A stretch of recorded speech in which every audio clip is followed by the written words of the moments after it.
안녕하세요. 홍프로 스포츠입니다. 적중하신 가족방분들 모두 축하드립니다. 홍프로 가족방에서 모든 경기, 언어버 및 핸디캡, 최종 조합 공유해드리고 있습니다. 적중률 높은 홍프로 가족방은 고정 댓글에 있는 링크로 문의해 주시기 바랍니다.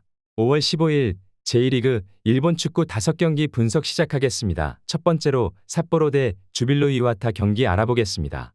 먼저 삿포로는 올 시즌에는 팀의 색채 자체가 조금 불안한 모습이다. 기본적으로 수비에서의 누수를 감수하며 매우 공격적이고 적극성을 띠는 경기 운영을 보이는 편인데 기동성이 하락한 것이 삿포로의 공수 밸런스에 문제가 되고 있는 양상이다. 그나마 이와타가 동적으로 움직이는 틈을 노릴 가능성이 없진 않다고 생각이 들긴 하지만 결국 문제라면 삿포로의 득점 기대치 또한 높지 않다는 점일 것이다. 이어서 이와타는 점에인이 빠지는 것이 상당한 타격이 된 모습이다. 수비진에 압박을 주는 플레이를 하고 있지만 득점력은 점에인에게 상당히 의존하는 경우가 잦았는데 결국 원정에서의 수비 불안과 에너지 레벨에서의 난조라는 단점이 점에인이 이탈한 뒤 점점 더 부각되는 점은 아쉬운 부분이다. 점에인이 이와타의 엔트리에 있다면 모르겠지만 부상을 당하면서 삿포로도 어느 정도 수비에 대한 우려는 덜게 된 상태일 것이다. 물론 기동성이 꽤 줄어든 현재의 삿포로도 확실한 득점 능력을 보여줄 수 있을지가 의문인 매치업이기도 하다. 무승부를 추천합니다. 두 번째로 가시와 대 쇼난 벨말의 경기 알아보겠습니다. 먼저 가시와는 결정력 부분에서 조금 아쉬운 모습을 보이고 있다. 그러나 높은 위치에서의 압박과 역습으로 어느 정도 상대를 공략하는 것에 좋은 모습을 보여주고 있는데 일단 압박의 효율과 수비가 좋은 팀이라 슈팅을 내주지 않는 모습을 올 시즌 전반적으로 괜찮게 유지하고 있는 상황이다. 쇼난이 단순히 기동성만으로 가시와를 뚫어내기엔 어려움이 따를 것으로 예상된다. 이어서 쇼난 벨말에는 지난 경기 마치다를 상대로 상당히 고전하는 모습을 보였다.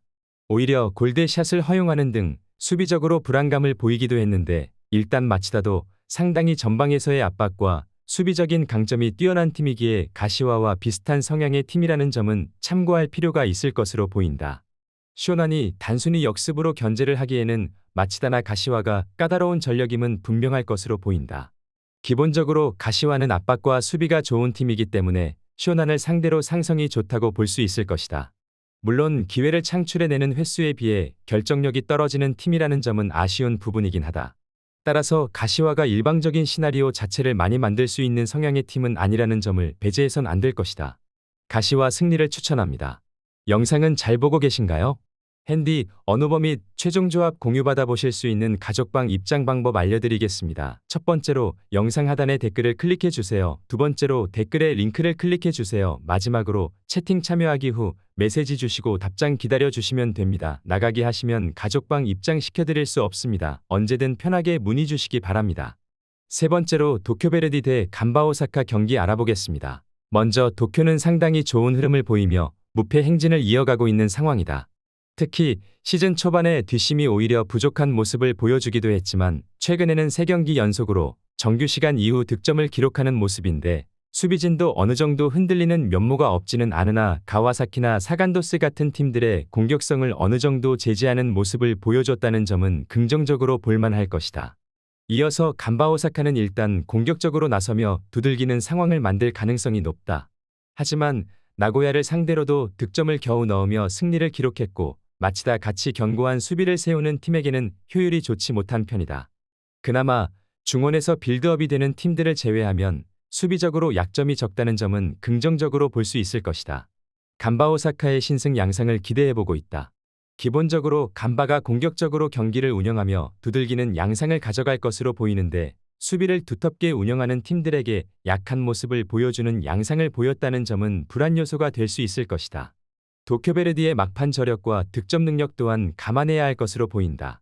네 번째로 마치다 대 세레소 오사카 경기 알아보겠습니다. 먼저 마치다는 우선 득점력을 통해 승부를 보는 팀은 아니다.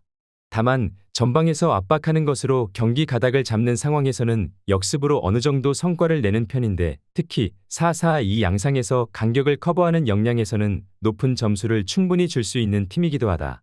이어서 세레소는 득점력이 떨어지는 것이 최대 고민일 것이다. 전력이 나쁜 팀은 아니라고 하나 결국 세레소가 상대를 확실하게 누르는 힘이 부족한 것도 사실이다. 최근에도 득점력에서의 기복으로 인해 순위가 하락한 상황인데 수비에서도 기습적으로 틈을 내준 상황에서 약점을 찔리는 기복을 자주 보여주고 있다는 점은 아쉬운 부분이기도 하다. 두 팀이 모두 득점력에서 아주 두각을 드러내는 팀은 아니다. 그러나 틈을 찔리는 빈도나 득점력에서의 불균형이 세레소를 방해하는 요소가 되고 있음은 분명한 사실이다. 마치다의 4-4-2 상황에서의 압박과 간격 유지에 높은 평가를 해주고 싶은 매치업이다. 마치다 승리를 추천합니다. 영상은 잘 보고 계신가요?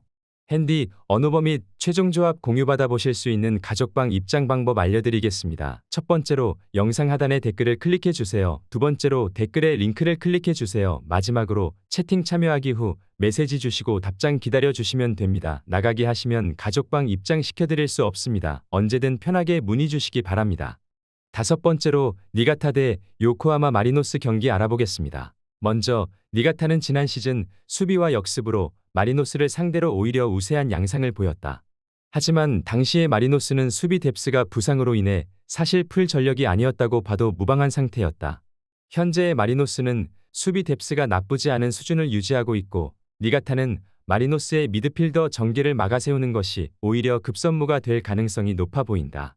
이어서 마리노스는 아시아 챔피언스리그 결승을 앞두고 있는 상황이나 25일 경기에 필요한 대비를 지금부터 하지는 않을 것으로 보인다. 일단 이 경기에서는 주전들의 비중이 어느 정도 높을 것으로 예상되는데 물론 마리노스가 여전히 역습에서의 취약함이 있는 팀이지만 수비 뎁스가 아예 망가진 상황은 아니라서 위험성이 지난 시즌 막판보다 심각하지 않다는 점은 긍정적으로 볼만할 것이다. 마리노스의 약점인 수비에서의 역습 제어 능력이 변수가 수도 있겠지만 지난 시즌 니가타에게 크게 당하는 상황 정도의 수비 뎁스는 아닌 상태다. 오히려 니가타가 상대 미드필더 활용 전진을 꽤 부담스러워할 가능성이 높아 보이는 상태다. 마리노스가 그 틈을 놓치지 않을 수 있을 것이다. 요코하마 마리노스 승리를 추천합니다.